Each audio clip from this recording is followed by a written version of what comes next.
시청자 여러분 안녕하십니까? 뉴스9 윤정호입니다.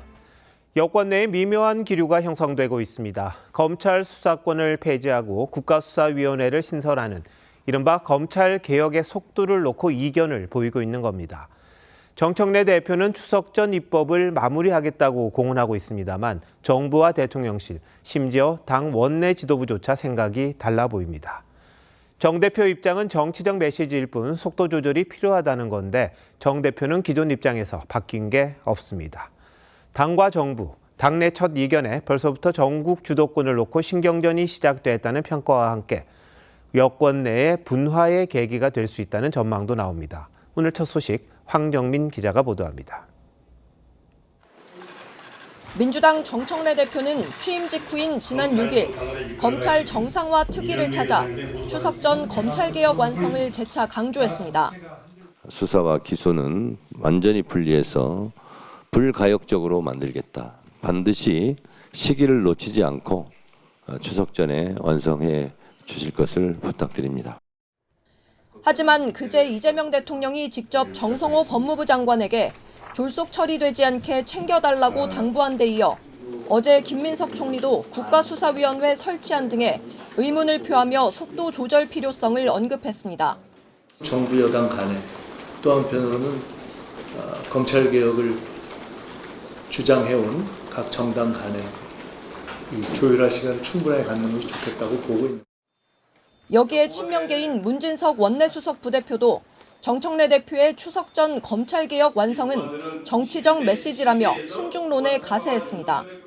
부작용들이 최소화시키는 게 저희들이 책임 있는 자세 아니겠습니까? 신중하게 다양한 얘기를 들으려고 노력해야 될. 하지만 정 대표는 검찰개혁 입법을 추석 전 본회의에서 통과시키겠다는 입장에 변함이 없는 걸로 전해졌습니다. 추석 전 약속을 지키기 위해서 거침없이 나갈 것이다. 대표가 의지가 있잖아요. 확실하잖아요. 그대로 가는 거죠. 법조인 출신 한 의원은 당이 급하게 밀어붙일 경우 대통령에게 정치적 부담을 줄 수 있다고 우려했습니다. 이재명 정부 출범 이후 현안에 대해 당정 간 이견이 표출된 건 이번이 처음입니다. 다음 주 법안 초안이 공개되면 입장차가 추가로 드러날 가능성도 있습니다. TV조선 황정민입니다. 대통령실과 여당이 유독 검찰 관련 법안에서만 온도차를 보이는 이유 아직 분명치 않습니다. 일부 조항만 고치면 되는 다른 법과 달리 검찰을 손보는 건 제도 자체를 다시 만드는 거라 쉽지 않다는 측면도 있을 겁니다. 섣부른 안을 냈다가 실패했던 문재인 정부 사례를 반면교사 삼아야 한다는 우려도 반영된 걸로 보이는데 최지원 기자가 더 자세히 설명해 드립니다. 이재명 대통령은 취임 한 달 기자회견에서 수사 기소 분리를 골자로 하는 검찰개혁을 강조하며 추석 전 얼개를 언급한 바 있습니다. 추석 전에 하자라고 지금 당대표 후보들부터 열심히 말씀하시는 것 같습니다. 제도 자체를 그때까지 얼개를 만드는 건 가능할 수도 있을 것 같아요. 하지만 최근 정성호 법무장관에게 공론화 과정을 강조하면서 속도보다 제대로 된 개혁에 방점을 찍었다는 평가가 나왔습니다. 대통령실 관계자는 해수부 이전 문제도 대통령 주재 타운홀 미팅이나 부처 내 수기 과정을 통해 공론화 작업을 거치고 있다며 검찰개혁도 예외가 아니라고 했습니다. 일부 조항만 개정하는 노란봉투법이나 방송 3법 등과 달리 시스템 자체를 바꾸는 검찰개혁은 다른 문제라는 겁니다. 내부적으로는 민주당이 발의한 검찰개혁안을 그대로 통과시키기엔 다소 거칠다는 판단도 있는 걸로 알려졌습니다. 검찰개혁을 담당하는 민정수석실 산하 이진국 사법제도비서관은 로스쿨 교수 시절 문재인 정부의 검찰개혁이 입법 기술적으로 섬세하지 못했다고 평가한 바 있습니다. 정치권에선 당정 간 이견이 여권 내 분화로 이어질 수 있다는 전망도 조심스럽게 나오고 있습니다. TV조선 최지원입니다. 민주당이 윤석열 정부의 이른바 알박기 인사들을 내보내겠다며 대통령과 공공기관장 임기를 일치시키는 법 개정에 나섰는데 속도가 빨라지고 있습니다. 하루 만에 이 법을 신속 처리 안건, 즉 패스트트랙에 올리기로 한 겁니다.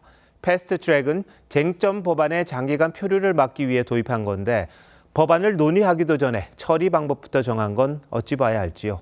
한송원 기자입니다. 민주당이 이른바 알박기 인사를 내보내기 위한 법안을 오는 27일 신속 지정안건 패스트트랙에 올리기로 한 건 상임위원장 때문입니다. 소관 상임위인 기획재정위원장은 국민의힘 소속 이미자 의원입니다. 상임위 단계인 180일만 지나면 여당 법사위원장과 우원식 국회의장 협조로 내년 2, 3월쯤엔 법 개정이 가능합니다. 이 법을 통과시켜줄 이유가 없지 않습니까? 자기들의 이해관계가 걸려있기 때문에.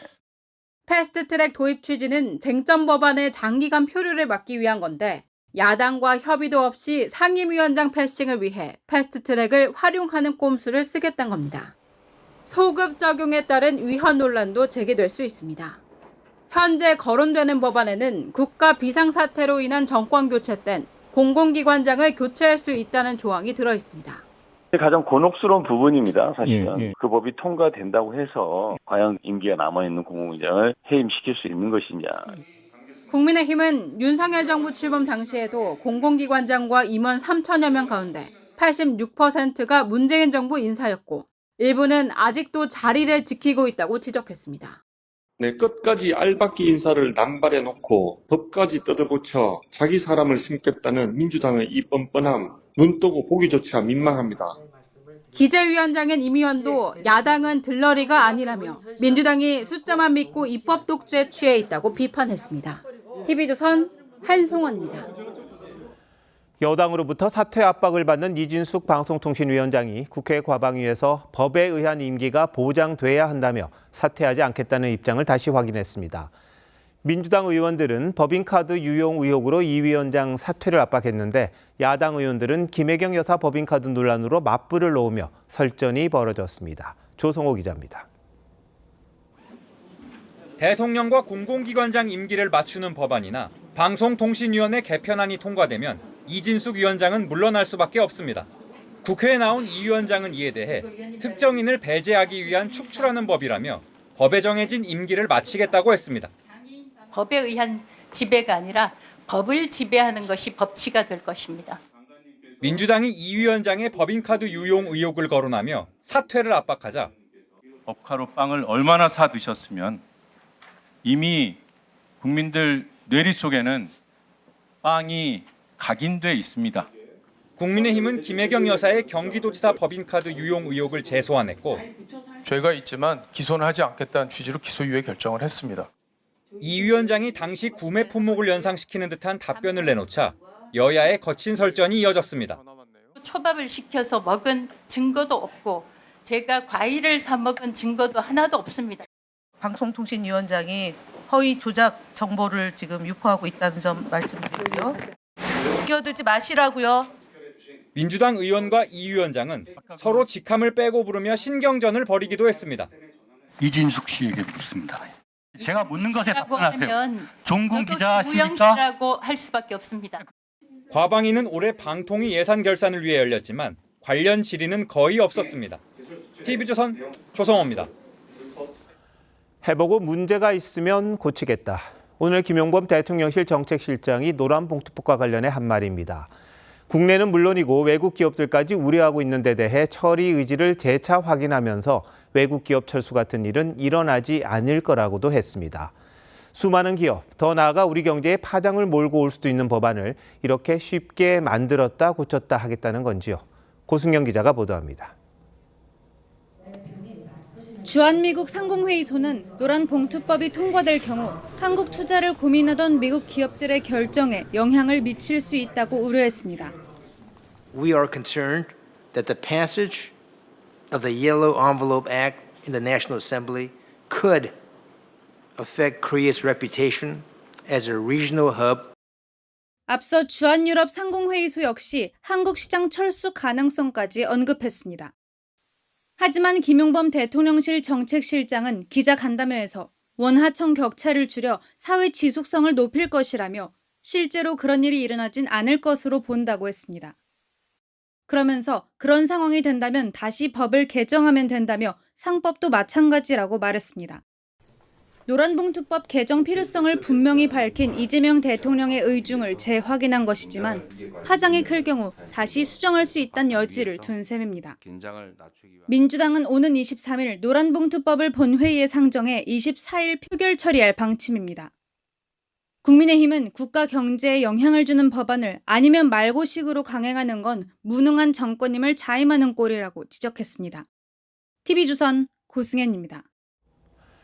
구윤철 경제부총리가 어제 국회에서 한 말이 논란이 되고 있습니다. 우리 증시가 얼마나 저평가됐는지를 가리키는 핵심 지표의 수치를 실제보다 10배 높게 말한 건데 투자자들뿐만이 아니라 정치권까지 가세 비판을 쏟아내고 있습니다. 무슨 얘기인지 송병철 기자가 알아봤습니다. 어제 기재부의 국회 업무보고. 이소영 민주당 의원이 우리 증시가 여전히 저평가에서 벗어나지 못하고 있다며 구윤철 부총리에게 주가 순자산 비율, PBR이 얼마인지 묻습니다. 코스피 3,200 정도라고 하는데 소위 PBR이라고 하죠. 주가 순자산 비율이 우리나라 얼마인지 아십니까? 구 부총리는 머뭇거리다 답변하고 10 정도 안 되네. 이 의원이 다시 정정합니다. 1.0입니다. 대만이 얼마? 2.4. 일본이 1.6, 브라질, 태국도 1.6, 1.7, 신흥국 평균이 1.8입니다. PBR은 1 이하면 기업의 청산 가치보다 주가가 낮은 극도의 저평가를 의미하는데 구 부총리는 10배 높은 수치를 말한 겁니다. 경제수장의 발언이 알려지자 투자자들은 희망이 없다. 이래서 우리 증시 투자를 안 하는 것이라며 분통을 터뜨렸습니다. 우리나라 경제를 책임지는 부총리님께서 이 정도로 너무 허무맹랑한 대답을 했다는 것 자체가 참 웃기고. 정치권에서도 비판이 쏟아졌습니다. 코스피 5천 노래를 부르면서 칩을 얘기하시는 거는 주식시장에 대한 최소한의 관심도 없는 것 아니냐. 굉장히 참담한 심정으로. 하헌기 전 민주당 부대변인도 자신의 SNS에 경제수장이 너무 헐거운 인식을 드러내 걱정이라는 글을 남겼습니다. 일부에선 다른 지표와 헷갈린 것 아니냐는 분석도 내놓고 있지만 기재부가 대주주 양도세 강화 등 증시 부양에 반대하는 정책을 내놓고 있는 상황에서 분노한 민심에 기름을 끼얹었다는 지적입니다. TV조선 송병철입니다.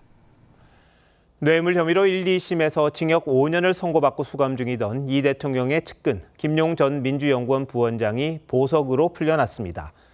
석방 현장에 민주당 의원 10여 명이 지지자들과 함께 나와 반겼는데 대법원을 향해 무죄 선고를 요구하기도 했습니다.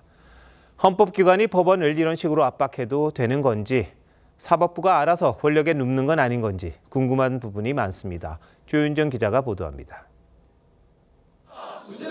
더불어민주당 의원들과 지지자 등 수십 명이 교도소 앞에 모여 피켓을 들고 구호를 외칩니다. 김용은 무죄다! 무죄다! 무죄다! 대법원의 보석 결정으로 풀려나온 김용 전 민주연구원 부원장이 의원들과 차례로 악수하고 포옹합니다. 여당 의원들은 대법원이 김 전 부원장에게 무죄를 선고해야 한다고 했습니다. 중대한 결단하는 그 상징으로 김용을 무죄 선고해 주시기 바랍니다. 정치검찰이 그들의 업보를 책임지고 수사와 기소를 분리하며 또 법 왜곡을. 한준호 최고위원 등 민주당 현역 의원 10명이 마중을 나왔습니다. 김 전 부원장은 검찰의 조작 기소를 주장했습니다.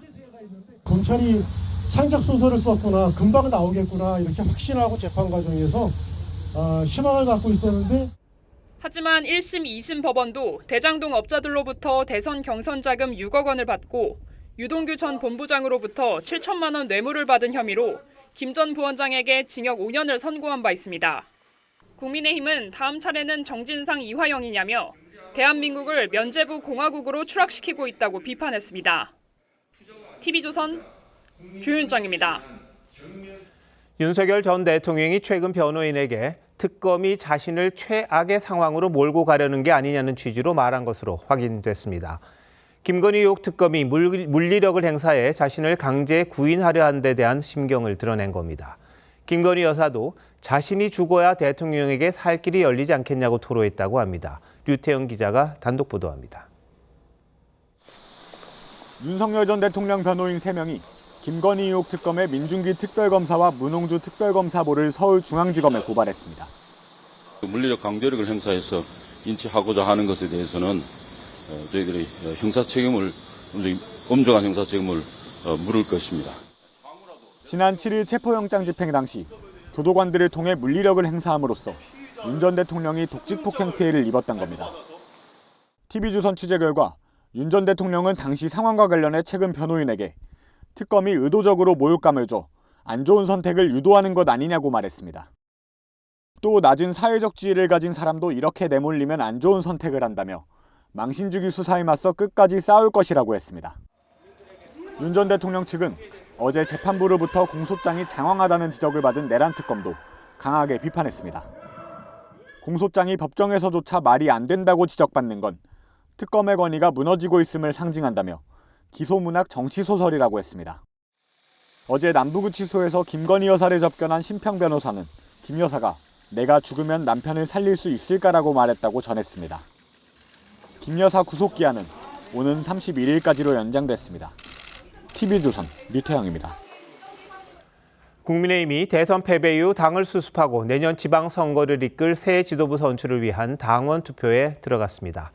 하지만 어제 저희 TV조선에서 전해드린 마지막 토론의 내용을 놓고 오늘까지도 후보들 간 신경전이 계속됐다는데 어떤 내용인지 이채림 기자가 정리했습니다. 당대표가 되셔서 재보궐선거 후보 공천을 하실 수 있게 된다면 누구를 공천하시겠습니까? 내년 보궐선거에 한동훈 전 대표와 유튜버 전한길 씨 중 누구를 공천하겠느냐는 질문에 장동혁 후보는 전 씨를 택했습니다. 당을 위해 함께 열심히 싸웠기 때문이라는 겁니다. 그러자 친한계인 조경태 후보를 비롯해 안철수 후보도 극단 세력과는 함께할 수 없다며 장 후보를 비판하고 나섰습니다. 윤핵관을 또 주장하는 또 전한길 씨를 또 감싸고 돌잖아요. 극단 세력 전한길 씨를 공천하겠다고 하시는 분, 이대로라면 내년 지방선거 정말 폭망입니다.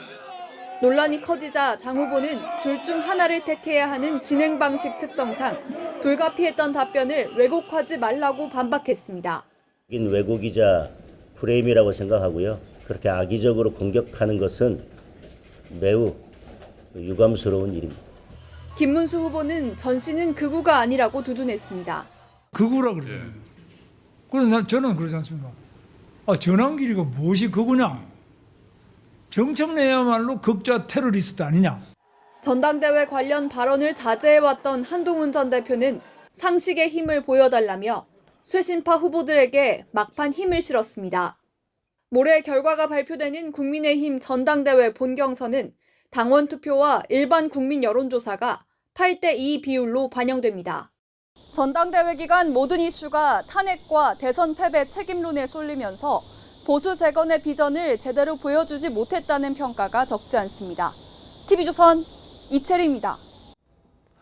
미국 트럼프 행정부가 반도체 보조금을 주는 대가로 삼성전자와 SK하이닉스 지분을 가져가는 방안을 검토 중인 것으로 알려졌습니다. 보조금을 줄 테니 미국에 공장을 지으라고 하더니 이제는 지분까지 내놓으라는 건데요. 해도 너무하는 게 아니냐는 비판이 나옵니다. 오연주 기자입니다. 삼성전자와 SK하이닉스는 미국 정부로부터 각각 6조 6천억 원과 6,400억 원의 보조금을 약속받고 미국의 반도체 공장을 건설 중입니다. 트럼프 행정부가 이 보조금을 주는 대가로 두 회사 지분을 인수하는 방안을 검토 중인 것으로 알려졌습니다. I know Secretary Lutnick is working on it and ironing out the details, and it's a creative idea that has never been done before. 하워드 러트닉 미국 상무장관은 미국 반도체 업체 인텔에 대해서도 우리가 낸 돈에 상응한 지분을 확보해야 한다고 했습니다. 이 방식대로라면 삼성전자의 경우 1.6%의 지분을 미국 정부가 갖게 됩니다. 이재용 회장이 직접 보유한 지분과 비슷한 수준으로 단숨에 5번째 대주주로 올라서게 됩니다. 미국 정부는 의결권 없는 주식을 취득할 것이라며 경영권 행사에는 선을 그었지만 기업 정보를 요구하는 등 경영권을 침해할 수 있다는 우려가 나옵니다. 전통적인 미국에서 추구하던 자유시장 경제 시스템하고는 전혀 다른 방식으로 접근하는 건데요. 유사시의 물량을 미국 기업에다 먼저 납품하라든지 이런 식으로 영향력을 행사할 수가 있잖아요. 미국 현지 언론들도 트럼프 정부가 자유시장과 정반대 방향으로 가고 있다고 비판했습니다. TV조선 오현주입니다.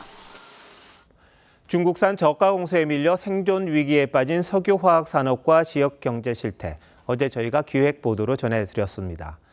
정부가 석유화학 산업 재건을 위한 구조 개편안을 내놨는데 고강도 개혁안이 나올 거란 기대와는 달리 기업들이 자구책을 만들어 오면 지원 방안을 마련하겠다고 합니다. 다소 아쉽다는 반응입니다. 박상현 기자입니다. 석유화학업계를 살리기 위한 대책을 논의하는 자리에서 정부는 먼저 기업들을 향해 강한 질타를 쏟아냈습니다. 국내 석유화학업계는 과거 호황에 취해 오히려 설비를 증설했고 고부가 전환까지 실기하며 큰 어려움에 직면했습니다. 이어 중국의 저가 밀어내기에 맞서 전체 나프타 분해 설비의 최대 25%를 감축하고 고부가 제품으로 생산을 전환하기로 했습니다. 기업들의 재정 건전성을 높이라고도 했는데 방법은 자율적인 사업 재편을 통해 찾으라고 주문했습니다. 반면 석유화학업계에서 요구해온 정책자금 지원과 전기료 인하 등 지원책은 밝히지 않았습니다. 기업이 책임 있게 사업 재편에 나선다면 정부도 사업 재편이 속도감 있게 완수되도록 금융, 세제, 규제 개선, R&D 등 지원 방안을 통해 기업들이 알아서 해결책을 가져오라는 지시에 석유화학업계에선 각 회사의 생존이 달린 상황에서 단기간에 기업들이 구조조정안을 마련할 수 있을지 의문이라고 우려했습니다. 전문가들은 과거 조선업 구조조정 사례처럼 정부가 더 적극적으로 나서야 한다고 지적합니다. 고통을 적게 받으면서 전환을 할 수 있도록 제도적, 재정적 환경을 만들어주는 의지가 필요한데 의지가 분명하게 드러나지 않은 것 같아서. 정부는 연말까지 기업들의 자구책을 받아 금융지원과 세제 혜택 등 구체적인 지원 방안을 확정한다는 계획이지만 정부 주도의 과감한 구조조정이 필요하다는 목소리는 더욱 커지고 있습니다. TV조선 박상현입니다.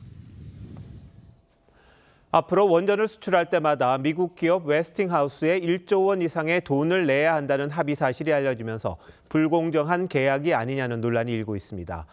다른 한편으로는 이 회사와 손잡고 미국 시장을 노릴 수 있다, 이런 긍정적인 전망도 나오고 있는데요. 미국 기업이 가졌다는 원천 기술이 뭐길래 그만한 돈을 내야 하는지, 그리고 우리 원전의 미래는 어떻게 될지 신유만 기자와 따져보겠습니다. 신 기자, 우리나라도 원전 기술을 다 갖고 있는 걸로 알고 있는데 왜 추가로 돈을 내는 겁니까? 말씀하신 대로 2017년에 우리 정부와 한국수력원자력이 원전 기술 독립선언이라는 걸 했습니다. 우리나라는 실제로 핵심 기술을 대부분 보유하고 있다고 평가받는데요. 기술은 확보했지만 해당 기술의 특허는 미국 회사가 갖고 있기 때문에 기술 사용료를 내야 합니다.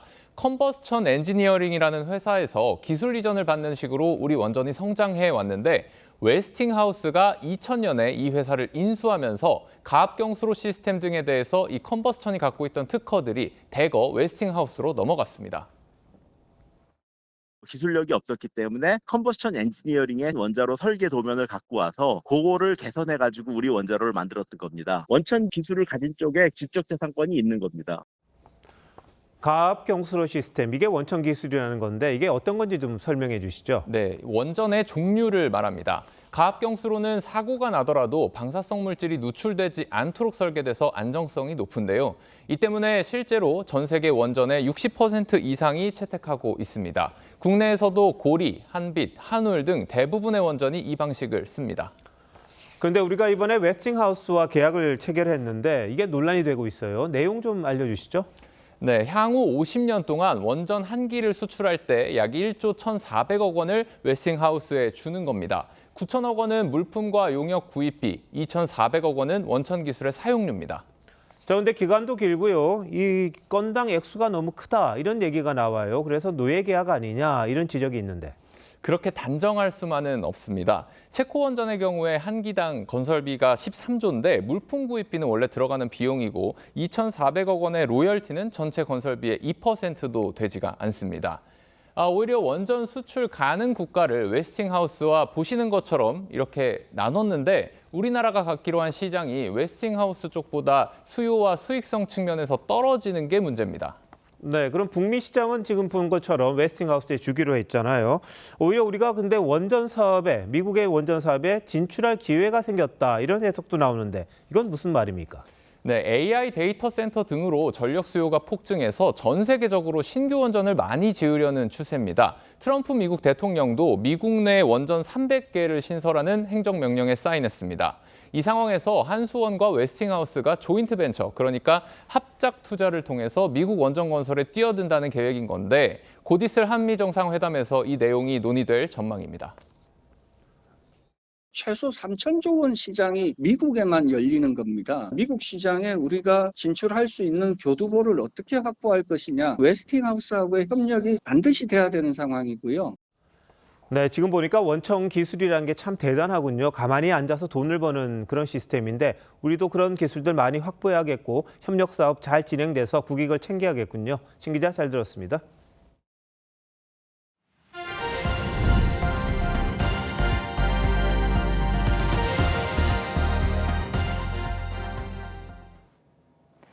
일곱 명의 사상자가 발생한 경북 청도 열차 사고의 합동 감식이 진행됐습니다.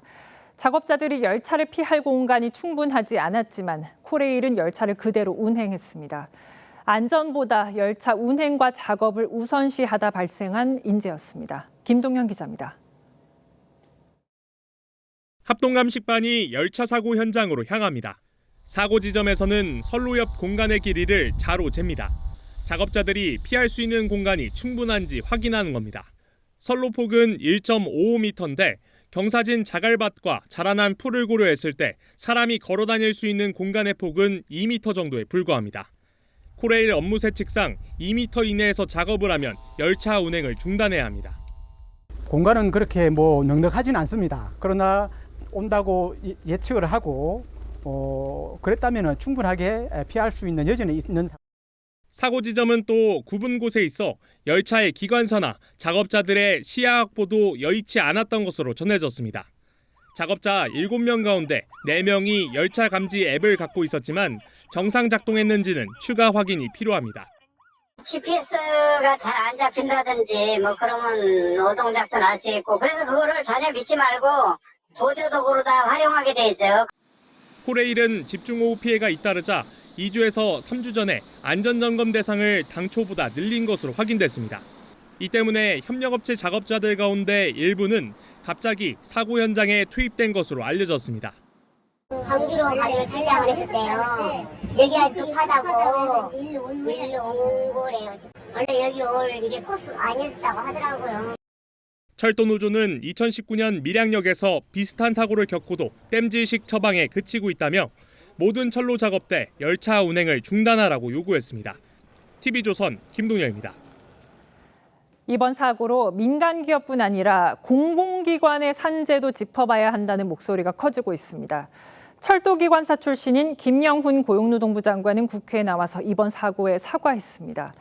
야당은 산재와의 전쟁을 선포한 이재명 대통령이 코레일 사고에는 어떤 지시를 했냐고 추궁했는데 김 장관은 아직 지시를 받은 바가 없다고 했습니다. 김창섭 기자입니다. 김영훈 고용노동부 장관이 국회에 출석해 2명이 숨지고 5명이 다친 어제 청도 열차 사망 사고와 관련해 고개를 숙였습니다. 김 장관은 철도 기관사 출신입니다. 제가 너무 부족했다고 생각합니다. 다시 한번 깊이 사죄의 말씀을 올립니다. 김 장관은 사고 발생 직후 이른바 산재 직보방을 통해 이재명 대통령에게도 보고했다고 밝혔습니다. 다만 대통령으로부터 아직 별도의 지시는 받지 못했다고 했습니다. 사고 원인이 아직까지 밝혀지지 않았기 때문에 구체적인 지시를 받은 바는 없습니다. 그러면 대통령께서 아직 이거에 대해서는 지시를 안 하셨다는 겁니까? 모든 사안에 대해서 지시하지는 않습니다. 국민의힘은 이재명 대통령이 기업 경영진 책임을 강조한 점을 들며 정부가 코레일 지분 100%를 가졌으니 이 대통령에게도 책임이 있는 것 아니냐고 따져 물었습니다. 앞서 이 대통령은 산재 사망 사고가 발생한 기업을 직접 찾아가 경영진을 질책하거나 면허 취소까지 거론하며 강력 대책을 주문한 바 있습니다. 아니 일반 기업 같은 경우는 오너가 책임이 있다면서요. 코레일의 오너는 누굽니까? 100% 지분이 있는데 이재명 대통령 아닙니까? 개혁신당 이동훈 수석대변인은 국토교통부 장관과 책임자들을 문책해야 형평에 맞다며 결국 중요한 건 구조적 개선이지 처벌쇼가 아니라고 지적했습니다. TV조선 김태섭입니다. 오늘도 안전사고는 끊이지 않았습니다. 전남 나주의 사료 공장에서는 작업자 2명이 질식해 치료를 받고 있고 순천의 금속 공장에서는 60대 사업주가 장비에 깔려 숨졌습니다. 김태준 기자가 취재했습니다. 산소통을 벤 소방관들이 사각형 철제동 주변에 서 있습니다. 통 밑에 쓰러져 있는 작업자 2명을 구조하기 위해서입니다. 작업자들은 새벽 0시 10분쯤 사료 배합기 안에서 이물질을 제거하다 질식해 쓰러졌습니다. 30대 한국인 근로자가 쓰러지자 40대 베트남 국적의 근로자가 구하러 들어갔다 함께 의식을 잃었습니다. 이렇게 가스가 좀 나오는가 봐요. 지금 가스에 질식하지 않았나 그렇게 추정하고 있습니다. 2명 모두 의식을 되찾긴 했지만 여전히 고압산소 치료를 받고 있습니다. 사고 당시 작업자들은 마스크 등 최소한의 안전장구조차 갖추지 않았던 것으로 알려졌습니다. 고용노동부는 해당 공장을 고위험 사업장으로 지정하고 업체 측을 상대로 안전수칙 위반 여부 등을 조사하고 있습니다. 오전 8시 40분쯤엔 순천의 이 금속가공 업체에서 60대 대표가 용접 장비에 깔려 숨졌습니다. 깔려 계셨다가 빠져있는 상태로 심정지 상태였습니다. 병원까지 이송할 때까지도 CPR 계속했습니다. 경찰은 숨진 업체 대표가 용접 장비를 화물차로 옮겨 실타 장비가 기울어지면서 사고를 당한 것으로 보고 있습니다. TV조선 김태준입니다. 헬로윈 참사 현장에 출동했던 30대 소방대원이 실종된 지 10일 만에 숨진 채 발견됐습니다. 현장에 동원된 뒤 심적 고통을 호소하며 여러 차례 심리 치료를 받아온 걸로 파악됐습니다. 강석 기자입니다. 지난 10일 실종된 30대 소방관을 찾아달라며 가족들이 만들어 배포한 전단지입니다. 경찰은 다수의 인력과 구조견, 드론까지 동원해 수색에 나섰는데 소방관은 실종 10일 만인 오늘 낮 12시 30분쯤 경기도 시흥 수도권 제1순환고속도로 인근 규곽에서 주검으로 발견됐습니다. 숨진 소방관이 발견된 곳인데요. 차량 통행이 많은 대로변이긴 하지만 시신이 둔덕 위에 있어 운전자들의 눈에 띄지 않았습니다. 많이 늦었더라고요. 그 소방대원분들하고 경찰분들과 10명 정도 늦었던 것 같아요. 소방관은 실종 당일 새벽 제2경인고속도로 남인천 요금소 인근 갓길에 차를 세운 뒤 하천 산책로를 따라 8km가량 떨어진 시흥까지 걸어서 이동했습니다.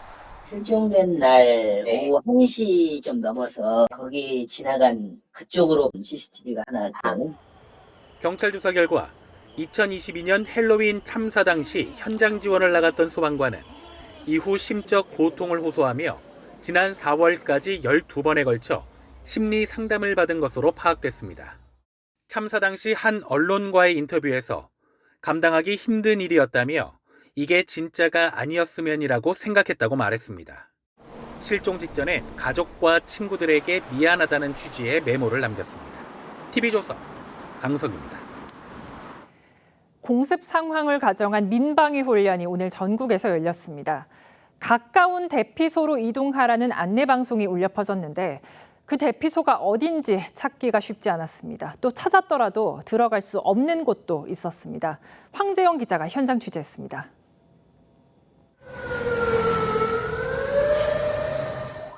공습경보 사이렌이 울리자 거리에서 대피 안내 방송이 나오고 사람들이 대피소를 찾아 걸음을 재촉합니다.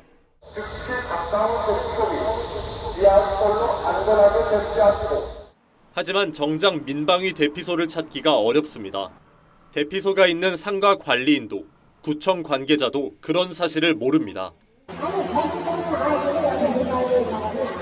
민방위 대피소라는 거는 어디 구성되어 있는 게 아니고 그래서 제가 외수하다 보니까 그런 걸 아직 설치 안 했어요. 대피소 안내판조차 없는 곳도 있습니다. 대피소는 항상 개방돼 있어야 하고 불필요한 물건을 쌓아두면 안 됩니다. 하지만 대피소로 가는 문이 아예 잠겨 있는 곳도 있습니다. 200명 가까이 수용할 수 있는 한 대피소로 들어가는 입구입니다. 이렇게 짐이 수북하게 쌓여 있어 많은 인원이 대피할 땐 지장을 받을 수 있습니다. 유사시 국민 안전을 지킬 수 있도록 내실을 기해야 한다는 지적이 나옵니다. TV조선 황재영입니다. 탑골공원에 가면 장기와 바둑을 두는 어르신들을 쉽게 볼 수 있었는데요. 30년 만에 장기와 바둑판들이 철거됐습니다. 각종 사건, 사고가 끊이지 않자 결정된 건데 오래된 전통이 사라져 아쉽다는 반응도 나오고 있습니다. 임희원 기자가 취재했습니다. 공원을 찾은 어르신들이 삼삼오오 모여 이야기를 나눕니다. 곳곳엔 바둑 등 오락행위를 금지한다는 안내문이 설치돼 있고 얼마 전까지 담벼락을 따라 설치돼 있던 바둑 장기판은 찾아볼 수 없습니다. 경찰이 기초 질서를 해친다는 이유로 자진 철거를 요청하면서 이달 초 없어진 겁니다. 떠들고 서로 시비도 또 걸리고 그러기 때문에 그럼 어떻게 금지를 했어요? 눈살이 싸나워 장기 두는 것이. 왜냐 장기 두는 것이 나쁜 것이 아니라 그 주위의 환경이 나빠져 버리거든.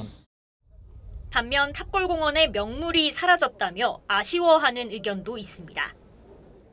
장기 두고 바둑 두고 이렇게 하는데 그걸 못 오게 해버리고 말이요. 쫓아내버리니 말이요. 누가 좋다고 하는 사람 누가 있어?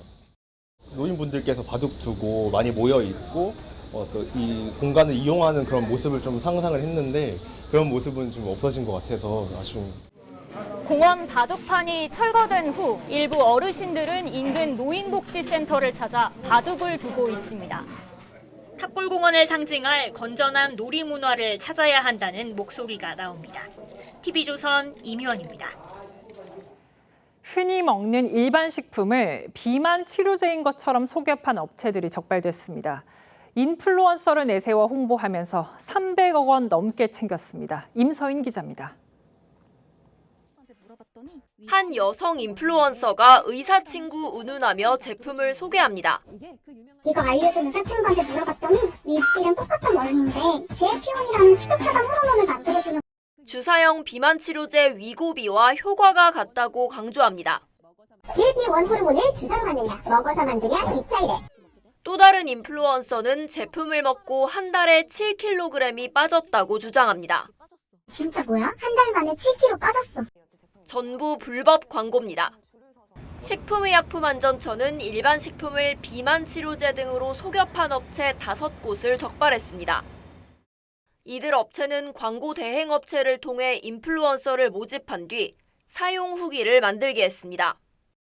이 같은 방식으로 지난해 1월부터 지난 6월까지 7개 제품 324억 원어치를 팔았습니다. 이 가운데 다이어트 열풍을 이끈 위고비를 앞세워 광고한 업체 2곳은 52억 원을 챙겼습니다. 해당 제품들은 과일이나 채소 등으로 만든 식품들로 체중 감량 효과가 입증되지 않았습니다. 수사할 때 실제 다이어트 효과가 있는지에 대해서 자료 제출 요구를 했지만 어떤 업체도 그거에 대해 자료를 제출하지를 못했습니다.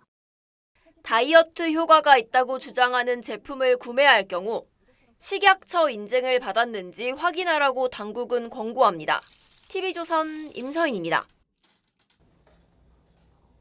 북한 김정은 위원장이 우리 정부의 유화 체계도 핵무장의 급진적 확대를 강조한 데 이어 동생인 김여정은 이 대통령의 이름까지 거론하며 비난을 퍼부었습니다. 직접적인 대응을 자제해왔던 대통령실도 이번엔 북한을 향해 유감을 표명했습니다. 지선호 기자입니다. 북한 김여정 노동당 부부장이 엊그제 을지 국무회의 당시 이재명 대통령의 발언을 문제 삼았습니다. 그러면서 이 대통령의 실명을 직접 언급해 비난했습니다. 조약돌이요, 신뢰요, 인내심이요 하는 방랑시인 같은 말만 늘어놓는가 하면 이재명은 이러한 역사의 흐름을 바꾸어 놓을 위인이 아니다.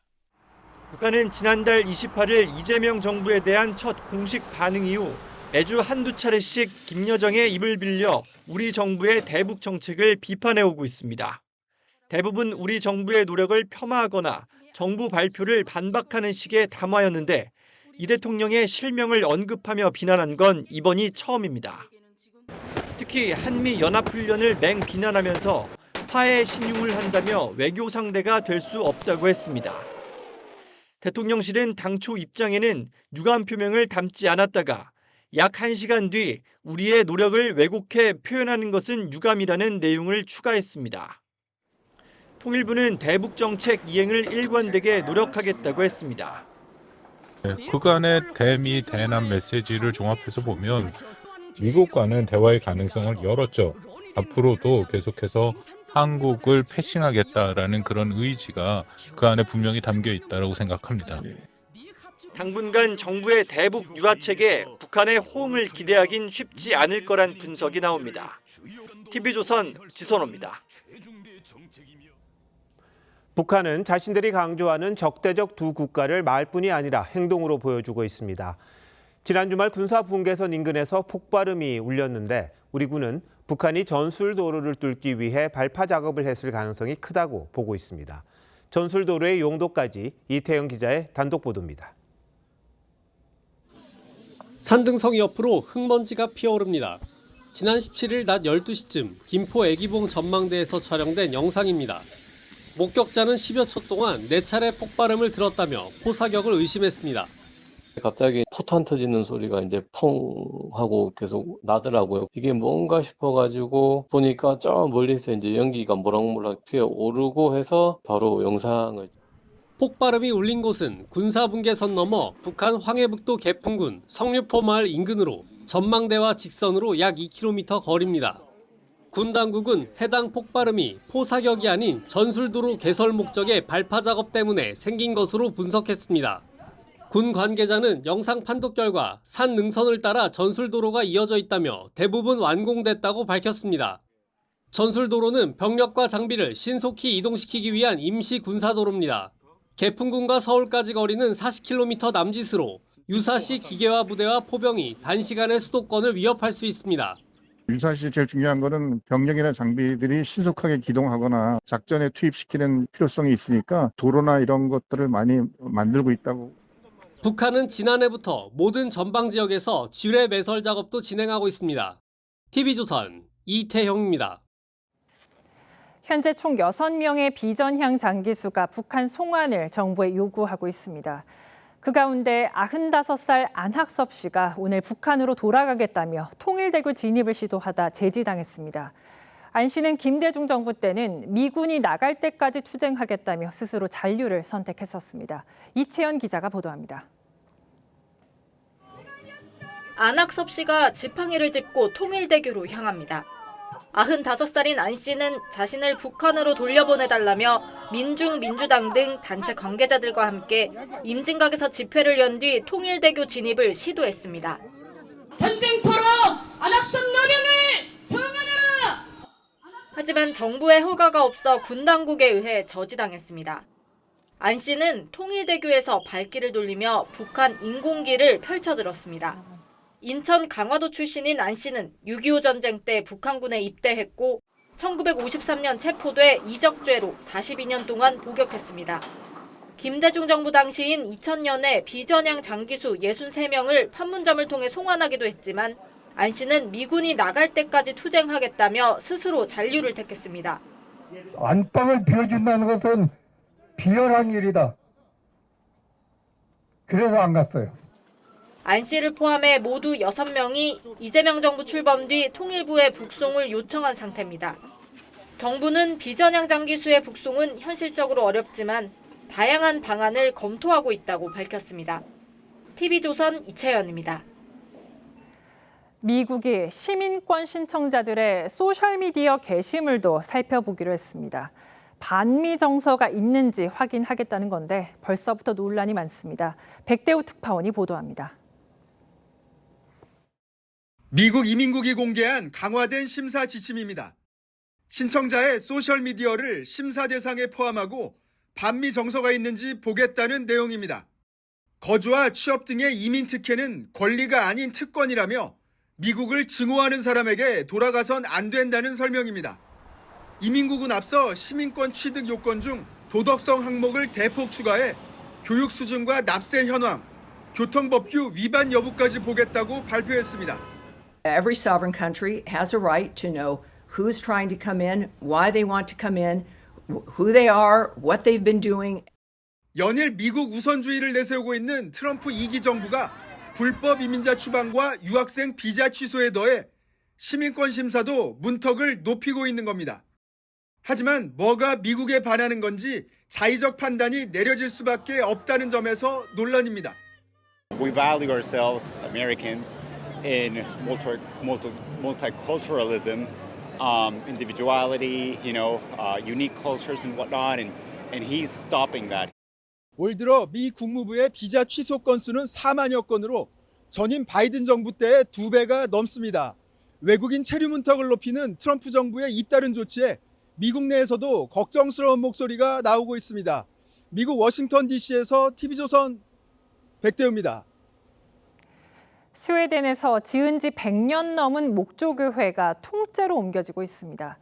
670톤짜리 교회가 특수 이동차에 실려 엉금엉금 이동하고 있는데 교회가 이사가는 이유 최윤정 기자가 전하겠습니다. 붉은색의 교회 건물이 조금씩 움직입니다. 거대한 이동 플랫폼에 들어올려져 이동 중인데 224개의 바퀴가 달린 특수 운송차가 임무를 맡았습니다. I was very nervous for the church moving because, well, it's a big thing happening. I was worried that it was going to fall apart, but it didn't, so I'm very happy. 키루나 교회는 높이 약 40m, 무게는 672톤에 달하는 목조 건물입니다. 현지 시간 19일 오전 새 도심으로 이전을 시작해 1시간에 고작 500m를 이동하고 있습니다. 최종 목적지는 현 위치에서 동쪽으로 약 5km 정도 떨어져 있고 이전이 완료되는데 이틀이 걸릴 것으로 예상됩니다. We was planning to drive 500 meters per hour, and in a short part of it, we go up to 800 meters per hour. 1912년 국영 광산 회사가 완공해 마을에 기증한 이 교회는 스웨덴에서 가장 아름다운 건축물로 선정되기도 했습니다. 문제는 최근 철광석 광산 확장 공사를 하면서 시작됐습니다. 집안 침하 우려가 커지자 도시 전체를 옮기는 프로젝트가 진행됐는데 명물인 교회는 통째로 옮기기로 결정한 겁니다. 교회 이전에만 720억 원의 비용이 든 것으로 추산됩니다. The land where the church lays down right now is affected by our mining operations, so we have to move. 키루나 교회는 내년 말 다시 문을 열고 방문객을 맞을 예정입니다. TV조선 최윤정입니다.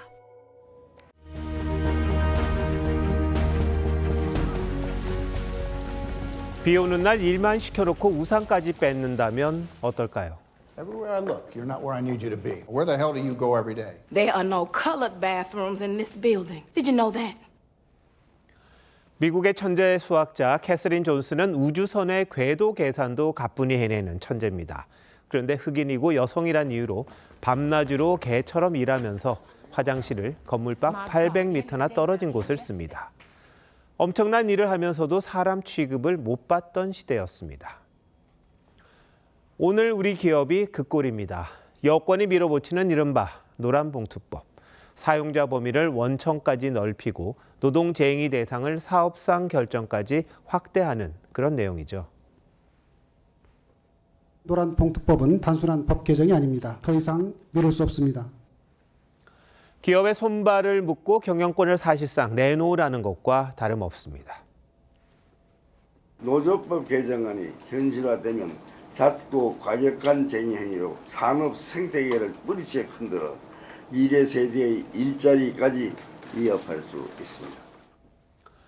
벌써 10대 그룹 중 9곳에서 하청 노조가 직접 교섭을 요구하며 시위에 나섰다고 합니다. 기업들은 최소 1년만 시행을 미뤄달라고 요구하는데 이 마지막 호소조차 민주당은 묵살하고 있습니다. 이재명 대통령은 취임 때 실용적 시장주의를 약속했었죠. 경제의 또 핵심은 바로 기업이라고 생각이 됩니다. 국가 경제에 도움되는 거라면 최선을 다할 생각이에요. 그런데 취임 때의 약속도 기업의 도움도 다 잊은 건가요?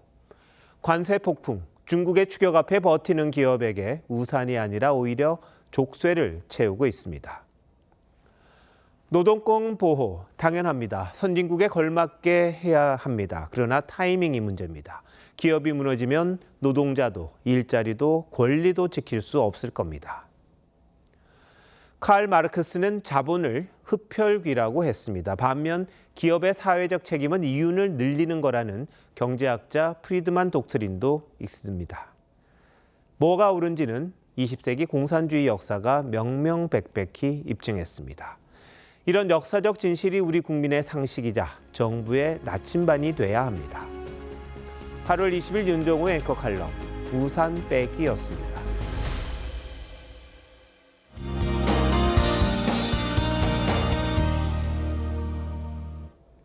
더위가 한풀 꺾인다는 절기처서가 사흘을 앞두고 있지만 더위는 누그러들 기미가 보이지 않습니다. 경기와 충청 등 중부지방도 폭염경보로 강화됐는데요. 이번 주말까지 찜통더위가 이어지겠습니다. 낮 동안 기온이 오르면서 대기 불안정에 의해 수도권을 포함한 남부지방 곳곳으로 소나기가 내리겠습니다.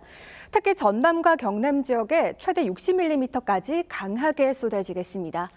내일 전국 하늘 구름 많은 가운데 새벽부터 오후 사이 제주도는 5에서 40mm의 비가 내리겠습니다. 내일 아침 기온 서울 25도, 강릉 27도로 오늘 밤에도 열대야가 나타나겠고요. 내일 한낮 기온 서울 32도, 강릉과 대구가 35도까지 오르면서 습도가 높겠습니다.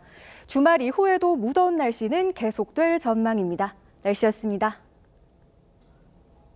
8월 20일 수요일 뉴스9 마칩니다. 시청해주신 여러분 고맙습니다.